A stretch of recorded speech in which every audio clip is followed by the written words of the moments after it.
साथ संगत जी, हम सभी सुख को चाहते हैं, सारी दुनिया सुख चाहती है, लेकिन सुख पाने का तरीका लोगों को नहीं मालूम। सुख तो अपने अंदर है, और हम क्या हैं इस चीज को जान लें। हमारा स्वरूप क्या है, भगवान का स्वरूप क्या है, इस चीज को जान लें तो हम सुखी हो जाएंगे। अपने अंदर दुख नहीं है, जो हमारा स्वरूप है उसमें दुख नहीं है। संसार में दुख है, संसार तो दुखों की खान है, दुख ही दुख है। संसार में मन लगाएंगे तो दुख है, और अपने स्वरूप में ध्यान लगाएंगे तो सुख है। इसी में सुख है। हमारा स्वरूप क्या है? यही निराकार परब्रह्म परमेश्वर, इसके अलावा कुछ है ही नहीं है। कहते हैं ईशावास्यम उद्यम सर्वम यत् किंचित जगत्याम जगत, इसके अतिरिक्त कुछ है ही नहीं है। ये बाबा जी हमारे ये प्रत्यक्ष करके दिखाते हैं, बता देते हैं, दिखा देते हैं। और सुख को या भगवान को हम बाहर खोजते हैं, धन दौलत में, खेती बाड़ी में, परिवार में सुख खोजते हैं, और भगवान को मंदिरों में, मस्जिदों में, गिरजाघरों में खोजते हैं। लेकिन रामायण क्या कह रही है कि भगवान सब उर्वासी हैं। कहते हैं कर्पूर गौरम करुणावतारम संसार सारम भुजगेंद्रहारम सदा वसंतम हृदयारविंदे भुवम भवानी सीतम नमः। भगवान का स्वरूप क्या है? कर्पूर गौरम, कपूर के समान निर्मल है, उसमें कोई दोष नहीं है, निर्मल है, स्वच्छ है। करुणा का अवतार है, भगवान के अंदर करुणा है। संसार का सार है, निचोड़, मूल जिसको बोलते हैं। संसार पूरे संसार का, सृष्टि का मूल है। यहीं से संसार का उद्गम है, उत्पत्ति होती है। संसार सारम भुजगेंद्रहारम, भुजगेंद्र माने लोग सांप कहते हैं, सांप लपेटे हुए रहते हैं गले में। सांप क्या है? ये तमाम जो प्रपंच है, अभिमान, ईर्ष्या, जलन, यही सब सांप हैं। हम सबको बहुत ग्रसित किए हुए हैं, डंक मारते हैं, जहर छोड़ते रहते हैं, जिससे कि हम सब परेशान रहते हैं। इनको वो बस में किए रहते हैं। भगवान के शरण में रहेंगे तो ये सब बस में रहेंगे, भले अगल बगल लपटे रहें। और ये रहते कहाँ हैं ये भगवान? सदा वसंतम हृदयारविंदे, हमारे हृदय में रहते हैं, और सदा रहते हैं, हमेशा। सदा माने हमेशा, ऐसा नहीं कि 1 घंटा रहे उसके बाद चले गए कहीं, 2 घंटा रहे फिर कहीं चले गए, ऐसा नहीं, हमेशा बसते रहते हैं। हमको पहचानने की, जानने की जरूरत है बस। और ऐसा भी नहीं कि कहा सदा वसंतम हृदयारविंदे, हृदय में है, कहीं मंदिर मस्जिद में नहीं बताया कि सदा वसंतम मंदिर मंदिर, इस तरह से नहीं कहा। हृदय में हमारे पास है। इसी तरह रामायण भी कह रही है, प्रकृति पार प्रभु सब उर्वासी। भगवान प्रकृति से परे हैं, अलग हैं। प्रकृति को जब बाबा जी ने बताया ना, सारे प्रकृति को छोड़ देंगे, अलग कर देंगे, तो जो शेष बचेगा वही हमारा स्वरूप है। तो प्रकृति पार प्रभु सब उर्वासी, ऐसा नहीं कि प्रकृति के पार मंदिर के वासी या मस्जिद के वासी, लेकिन हम मंदिर में ही भागते हैं, दौड़ते हैं, तीर्थों में ही भागते हैं। रामायण पढ़ रहे हैं लेकिन उसको समझ नहीं रहे, उस पर चल नहीं रहे।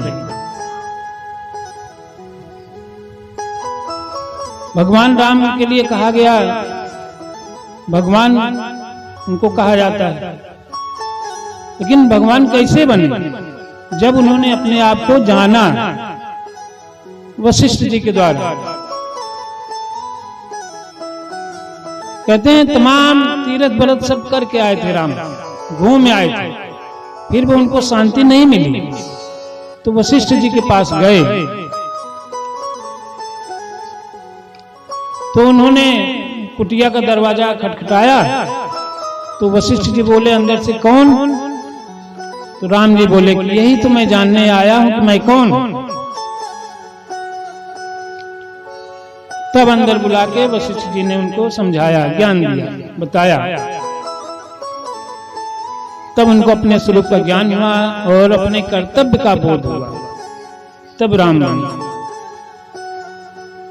भगवान को जानने से हमको कर्तव्य, अपने कर्तव्य का बोध होता है कि हमको हमारा कर्तव्य क्या है असला। इसी तरह अर्जुन को बताया, अपने कर्तव्य से भाग रहा था अर्जुन।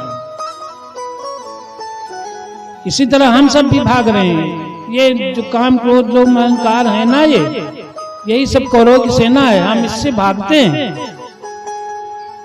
और उन्हीं के चक्कर में पड़े रहते हैं और हमको ग्रसित किए जाते हैं। तो अर्जुन को कृष्ण ने बताया इनको काटना है, इनको मारना है।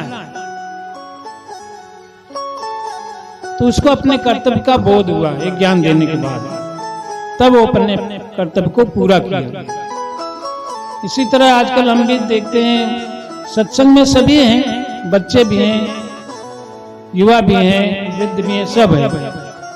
सत्संग हम कर रहे हैं, ज्ञान प्राप्त कर रहे हैं, ठीक है, लेकिन इसमें हमको ज्ञान, अपने कर्तव्य का भी बोध होता है। हमारा कर्तव्य क्या है? पिता के प्रति, पुत्र के प्रति, पत्नी के प्रति, पति के प्रति, समाज के प्रति हमारा क्या कर्तव्य है?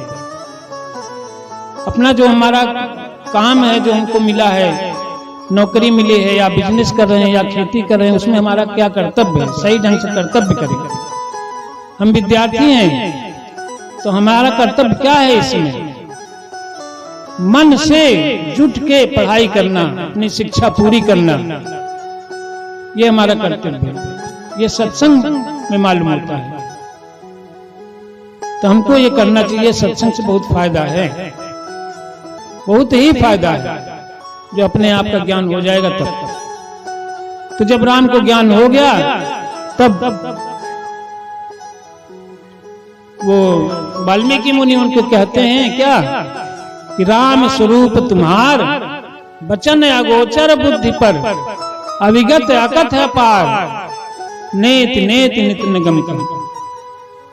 तब वाल्मीकि जी ने उनके स्वरूप को बताया, जान गए कि राम जो है ब्रह्मज्ञानी है, अपने स्वरूप को जानते हैं, अपने स्वरूप में स्थित हैं।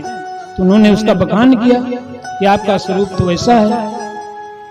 जग पेखन तुम देखन हारे, आप ही सारे संसार का ये जो नाटक है इसको देखने वाले। जग पेखन तुम देखन हारे, विधि हरि सम धुन चावन हारे।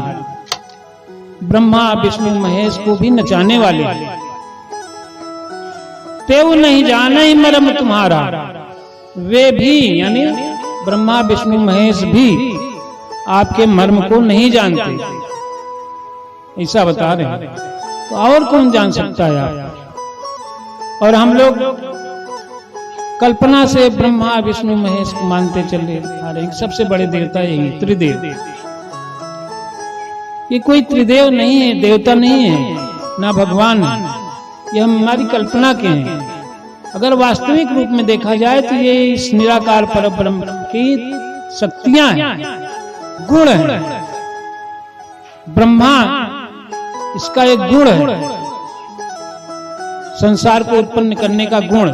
ब्रह्मा उसके रूप में उसको कहा जाता है। संसार को पालने का भी गुण है इसमें, संसार को चलाने का गुण है।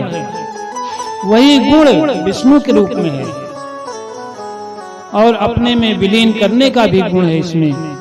वही महेश का गुण है, महेश समझिए। और कोई अलग से देवता नहीं है। लेकिन हमको असलियत का ज्ञान नहीं है। हम शास्त्रों को, पुराणों को पढ़ते हैं, लेकिन उसमें इतना कर्मकांड भरा हुआ है कि उसी में उलझ जाते हैं।